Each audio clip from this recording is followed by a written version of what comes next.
ಈ ಲೋಕಸಭಾ ಚುನಾವಣೆಯ ಹೊತ್ತಿನಲ್ಲಿ ಆಪರೇಷನ್ ಹಸ್ತ ಅಂತೂ ಜೋರಾಗಿ ನಡೀತಾ ಇದೆ. ಈಗ ಸಂಸದ ಶ್ರೀನಿವಾಸ್ ಪ್ರಸಾದ್ ಈಗ ಕಾಂಗ್ರೆಸ್ಸಿನಲ್ಲಿದ್ದಾರೆ. ಅವರಿಗೆ ಬಿಜೆಪಿಯ ಸಿದ್ಧಾಂತ ಹಿಡಿಸಿಲ್ಲ, ಅದಕ್ಕಾಗಿ ಅವರು ಬಂದಿದ್ದಾರೆ. ಜೊತೆಗೆ ಬಿಜೆಪಿಯ ರೀತಿ ಸುಳ್ಳು ಹೇಳಿಕೊಂಡು ಮತ್ತೆ ನಾವು ಕೇಳ್ತಾ ಇಲ್ಲ ಅಂತ ಚಾಮರಾಜನಗರ ಶಾಸಕ ಪುಟ್ಟರಂಗ ಶೆಟ್ಟಿ ಹೇಳಿಕೆಯನ್ನು ಕೊಟ್ಟಿದ್ದಾರೆ. ಸಂಸದರು ಆಗ ಹೋಗಬೇಕಿತ್ತು, ಹೋಗಿದ್ರು. ಆದರೆ ಖಂಡಿತವಾಗಿಯೂ ಈಗ ಪ್ರಸಾದ್ ಅವರು ಬಿಜೆಪಿಯಲ್ಲಿ ಇಲ್ಲ, ಕಾಂಗ್ರೆಸ್ನಲ್ಲೇ ಇದ್ದಾರೆ, ಕಾಂಗ್ರೆಸ್ನಲ್ಲಿ ಇರ್ತಾರೆ ಅಂತ ಶ್ರೀನಿವಾಸ್ ಪ್ರಸಾದ್ ಬೆಂಬಲಿಗರು ಕೂಡ ಈಗ ಕಾಂಗ್ರೆಸ್ಗೆ ಬಂದಿದ್ದಾರೆ. ಸೊ ಬಿಜೆಪಿ ರೀತಿ ಸುಳ್ಳು ಹೇಳಿಕೊಂಡು ಮತವನ್ನು ಕೇಳ್ತಾ ಇಲ್ಲ. ಸೊ ಮಾಡಿರುವಂಥ ಅಭಿವೃದ್ಧಿ ಕೆಲಸಗಳನ್ನು ಮುಂದೆ ಇಟ್ಕೊಂಡು ನಾವು ಮತವನ್ನು ಕೇಳ್ತಾ ಇದ್ದೇವೆ. ಜೊತೆಗೆ ಚುನಾವಣಾ ಪ್ರಚಾರದಲ್ಲಿ ಮಾಧ್ಯಮಗಳಿಗೆ ಈ ರೀತಿಯ ಹೇಳಿಕೆಯನ್ನು ಕೊಟ್ಟಿರುವಂಥದ್ದು. ಸೊ ಚಾಮರಾಜನಗರ ಶಾಸಕ ಪುಟ್ಟರಂಗ ಶೆಟ್ಟಿ ಹೇಳಿಕೆಯನ್ನು ಕೊಟ್ಟಿದ್ದಾರೆ. ಅಂದರೆ ಸಂಸದ ಶ್ರೀನಿವಾಸ್ ಪ್ರಸಾದ್ ಈಗ ಬಿಜೆಪಿಯಲ್ಲಿ ಇಲ್ಲ, ಕಾಂಗ್ರೆಸ್ನಲ್ಲಿ ಇದ್ದಾರೆ. ಸೊ ಅವರಿಗೆ ಬಿಜೆಪಿಯ ಸಿದ್ಧಾಂತ ಇಷ್ಟ ಆಗಲಿಲ್ಲ, ಹಾಗಾಗಿ ಈಗ ಕಾಂಗ್ರೆಸ್ಗೆ ಬಂದಿದ್ದಾರೆ ಅಂತ ಹೇಳಿದ್ದಾರೆ.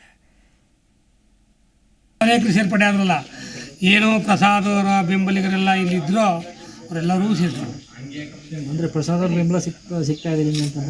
ಅದಲ್ಲ ಅದು ಹೇಳಿದ್ನಲ್ಲ ನಾನು. ಪ್ರಸಾದ್ ಅವರಿಗೆ ಬಿಜೆಪಿ ಹಿಡಿಸಿಲ್ಲ, ಸಿದ್ಧಾಂತ ಅವ್ರಿಗೆ ಹೋಗಿಲ್ಲ, ಏನೋ ಹೋಗ್ಬೇಕಾದ್ರೂ ಹೋಗಿದ್ರು. ಅದು ಖಂಡಿತವಾಗಿ ಇವತ್ತು ಪ್ರಸಾದ್ ಅವರು ಬಿಜೆಪಿಲಿಲ್ಲ, ಕಾಂಗ್ರೆಸ್ಲೇ ಇರೋದು.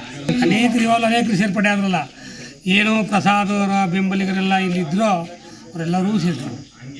ಅಂದರೆ ಪ್ರಸಾದ್ ಅವ್ರ ಬೆಂಬಲ ಸಿಗ್ತಾ ಇದೆ ನಿಮಗೆ ಅಂತ? ಅದಲ್ಲ ಅದು ಹೇಳಿದ್ನಲ್ಲ ನಾನು. ಪ್ರಸಾದ್ ಅವರಿಗೆ ಬಿಜೆಪಿ ಹಿಡಿಸಿಲ್ಲ, ಸಿದ್ಧಾಂತ ಅವ್ರಿಗೆ ಹೋಗಿಲ್ಲ, ಏನೋ ಹೋಗ್ಬೇಕಾದ್ರೂ ಹೋಗಿದ್ರು. ಜಿ ಕನ್ನಡ ನ್ಯೂಸ್ ಈಗ ನಿಮ್ಮ ಮನೆಯಲ್ಲೇ ನೋಡಿ. ಎಲ್ಲ ಕೇಬಲ್ಗಳಲ್ಲಿ ಈಗ ಲಭ್ಯ.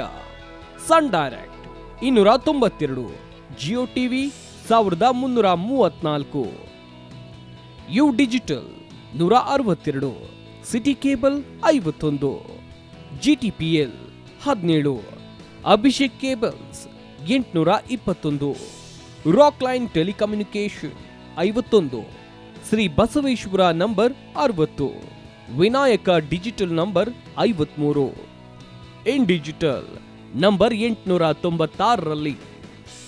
ನಿಮ್ಮಿಸ್ತದ ಜಿ ಕನ್ನಡ ನ್ಯೂಸ್ ನೋಡಿ ಆನಂದಿಸಿ.